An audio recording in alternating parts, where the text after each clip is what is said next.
अस्सलाम वालेकुम। मैं हूं नूरुल आरफीन सिद्दीकी और आप देख रहे हैं आरफीन नामा। एक और यूथिया लंबा लेट गया है, वो जिन्हें टक्कर के लोग कहा जाता था।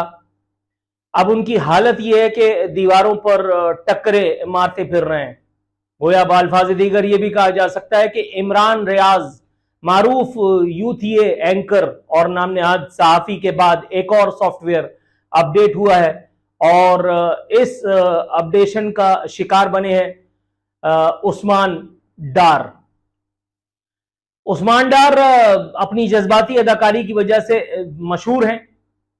इमरान खान की मिदद करते एक और ये साहब थे कि जो नहीं थका करते थे, लेकिन उन्हें इतना थका दिया गया है कि अब उन्होंने सियासत से तायब होकर के और अपने सो कॉल्ड मोहसिन हजरत नाम नहाद हैंडसम के खिलाफ जहर उगलना या बाल्फाज दीगर हकायक मंजर आम पे लाना शुरू कर दिए हैं। इमरान खान के बारे में उन्होंने कोई ऐसी बात अगरचे कि नहीं बताई जो हमें पता ना हो, जो इमरान खान ने जिसका अमली तौर पर सबूत ना दिया हो। ताहम फिर भी अगर एक एक करके इमरान खान के इस फॉर्म पर और इमरान खान को लाने वालों यानी जनरल बाजवा और जनरल फैज हमीद के हम पर एहसानात को अगर गिनवाया जाए तो आप गिनते रहिए, मैं यहां हाजिर हूं, गिनवाता जाता हूं। उस्मान डार कहते हैं कि 9 मई के हमलों का मकसद आर्मी चीफ को यानी मौजूदा आर्मी चीफ आसिम मुनीर को ओहदे से हटाना था। हालांकि कोई नई बात नहीं है इसमें, लेकिन बहरहाल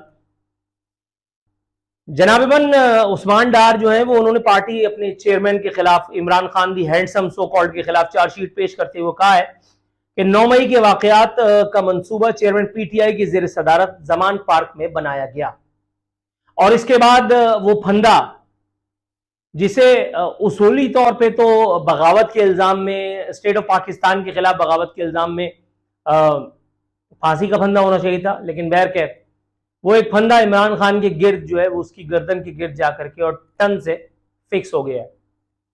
उस्मान डार फरमाते हैं कि चेयरमैन पीटीआई ने फौज से टकराव की पॉलिसी की कयादत की। चेयरमैन पीटीआई की गिरफ्तारी की सूरत में हसास तंसीबात को निशाना बनाने की हिदायत दी गई और यह हिदायत खुद चेयरमैन पीटीआई ने दी। इसमें कुछ और मुहिब्बान वतन सो कॉल्ड शामिल थे। मैं उनके नाम, उनके ओहदे बताता जाता हूं, आप गिनते चली जाइए। Number 1 general Bajwa.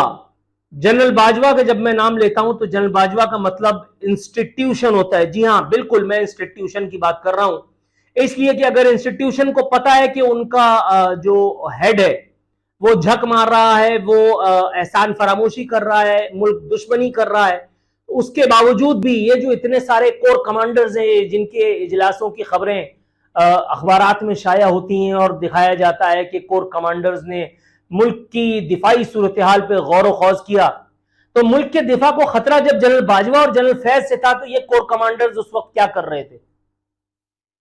ये जनरल बाजवा इंस्टीट्यूशन था। He was not an individual at all. जो भी ये कह रहा है वो झूठ बोल रहा है, वो गलत बयानी कर रहा है। जनरल बाजवा के बाद जनरल फैज हमीद भी आईएसआई ही था, यानी स्टेट का एक ऑर्गन, एक पूरा इंस्टीट्यूशन था जिसने इमरान खान नामी ये जहरीली इजाद की और उसके खमियाजा आज तक मैं और आप और ये रियासत, ये मुल्क पानी पी पी कर भर रही है।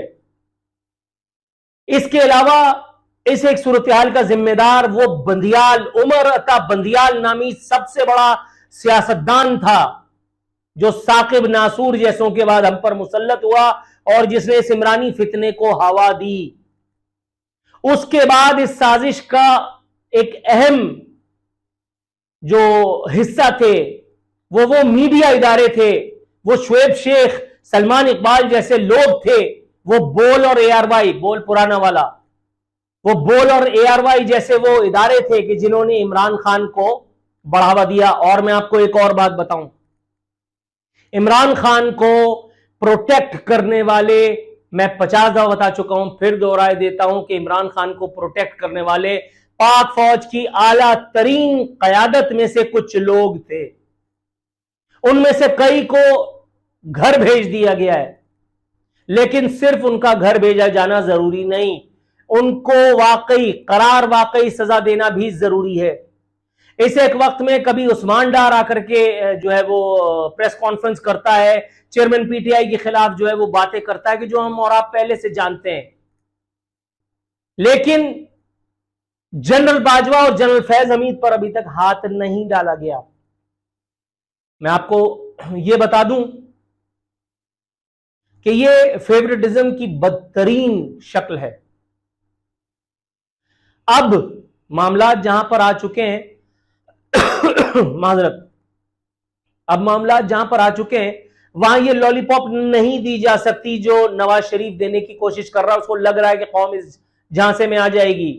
नवाज शरीफ ने अपनी वजीर आजम की कुर्सी पैरों के नीचे से सरकती देख करके सिविलियन सुप्रीमेसी के अपने दावे से एक मर्तबा फिर राह फरार इख्तियार की है। वो जो वोट को इज्जत देते देते जनरल बाजवा को एक्सटेंशन दे गया था, वो एक मर्तबा फिर झक मारे बैठा है। वो जो चंद दिनों पहले कह रहा था कि जनरल बाजवा और जनरल फैज हमीद का एहतसाब होना चाहिए, अब महज वजीर आजम की कुर्सी हथियाने के लिए अब इतनी बड़ी, इतनी साहिब राय से, इतनी साहिब बल्कि डिमांड से कतई तौर पर दस्तबरदार हो गया है। और यह दस्तबरदारी बगैर शहबाज शरीफ के हरकत में आए, यानी कि अल्फाज दीगर एस्टेब्लिशमेंट की हरकत में आए, मुमकिन नहीं।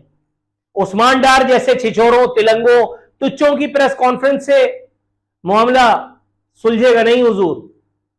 लेकिन फिर भी आप देख लीजिए, उस्मान डार ने कहा कि चेयरमैन पीटीआई ने खुद को गिरफ्तारी से बचाने के लिए कारकुनों की जहनसाजी की, कारकुनों को इंसानी ढाल के तौर पर इस्तेमाल किया गया, नथिंग न्यू। कहते हैं हमारी हुकूमत खत्म होने के बाद दो ग्रुप बन गए थे। एक ग्रुप में मुराद सईद यानी इमरान खान की वो गर्लफ्रेंड, आजम स्वाति वो लाल गुलाबी बाबा जो पहले फजलुर रहमान को पालने के काम आ रहे थे और उसके बाद फिर वो इमरान खान को प्यारे हो गए। हम्माद अजहर वो मफरूर जो अभी तक पता नहीं कौन से गटर में छुपा है, उसको बाजियाबी नसीब नहीं हुई। और फर्रुख हबीब जिसको गुद्दी पकड़ करके और ला करके जेल में ढकेल दिया गया है। एक ग्रुप ये था। ये ग्रुप टकराव की सियासत पर यकीन रखता था और इस ग्रुप के साथ जो हो रहा है वो आप भी देख रहे हैं। रहा दूसरा ग्रुप जिसके बारे में उस्मान डार ने इंडिकेट किया है, वो ग्रुप उस्मान डार के बकौल एस्टेब्लिशमेंट से मज़ाहमत या उससे मुखासमत मोल लेने के हक में नहीं था। और इस ग्रुप में असद उमर जो शामिल थे, तो असद उमर को एक मरतबा फिर एक फौजी के लौंडे होने का जो है वो मुनाफा मिला। असद उमर को साफ बाहर निकाल लिया गया इन तमाम साजिशों में से। असद उमर को आप देखिए किस तरह से एक शेल्टर दे करके और साइड पे कर दिया गया है और सारी बल्ली जो है वो असद उमर के आका और उनके हैंडसम के गिर्द आ गई है।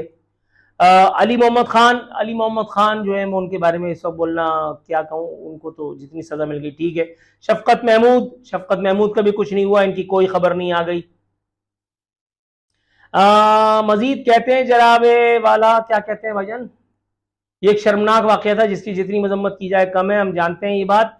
कहते हैं कि मैंने तहरीक इंसाफ और सियासत को खैरबाद कहने का फैसला किया है और इस एक और प्रेस कॉन्फ्रेंस से, इस एक और इमरान मुखालिफ बयान से ये बात तो साबित हो गई कि ये लोग कतई तौर पर टक्कर के लोग नहीं थे। आप इमरान रियाज खान को जितना ग्लोरीफाई करें, इमरान रियाज खान कभी कोई नजरियाती आदमी नहीं था। इमरान रियाज खान इमरान खान के बूट तलवे चाट करके, यानी बाल्फाज दीगर जनरल बाजवा और जनरल फैज के बूट चाट करके अपने आप को यहां तक लेके आया जहां तक वो लाया, और आपने और मैंने उसको देखा। और उसके बाद फिर टिड़क करके जो है वो उनकी सारी कम्युनिकेशन लाइंस जो है वो काट दी गई और उसके बाद फिर आज वो आपके सामने बाबा बने घूम रहे हैं। करीब है कि किसी मजार के मुजाविर का ओहदा वो जल्दी संभाल लेंगे। ये जो टक्कर के लोग हमें बताए गए थे, ये टक्कर के लोग छुपते फिर रहे हैं। ये शेख रशीद अभी आपने देखा कितने अरसे छुपा रहा, लाल हवेली से निकला कहीं और भागा, कहीं और से निकला कहीं और भागा, फिर उसके बाद रावलपिंडी में ही बैरिया टाउन से ये बरामद हुआ और उसके बाद इसको पकड़ करके और जूते मार करके अंदर कर दिया गया। फर्रुख हबीब अभी पकड़े गए हैं, वो कौम की रहनुमाई गटर में छुप करके फरमा रहे थे। ये किसी तौर भी टक्कर के लोग नहीं थे। वो जो जज्बाती अदाकारी करता था इमरान खान की रखेल मुराद सईद, इमरान खान आएगी तो $2 अरब लाएगी, $1 अरब अगियार के मुंह पे मारेगी और $1 अरब से पाकिस्तान की तामीर और तरक्की का मिशन जो है वो आगे बढ़ाएगी। कद्दू पे चढ़ गया ये मिशन, बारात तेल हो गई। आज पाकिस्तान जहां है, ये पाकिस्तान दरहकीकत कुछ लोगों की अय्याशियों की सजा भुगत रहा है। पाकिस्तान क्या, पाकिस्तानी कौम की अगर हम बात करें, इमरान रियाज कह रहा हूं, इमरान खान का दिल जो है वो पिंकी पीरनी पे आ गया। फिर साथ ही साथ इमरान खान के पुराने शौक, उनको मुराद सईद को भी रखना था, और उसके साथ साथ उनको जनरल बाजवा और जनरल फैज हमीद से भी इश्क था। फिर जनरल बाजवा और जनरल फैज हमीद के इतना बड़ा सा पेट भी लगा हुआ था, नजरिया जरूरत तो मौजूद था ही था, साकिब नासूर जैसा जलील आदमी भी था, और उमर अता बंदियाल जैसा मनहूस वो भी मौजूद था। सुप्रीम कोर्ट वो वाली भी मौजूद थी, नजरिया जरूरत वाली।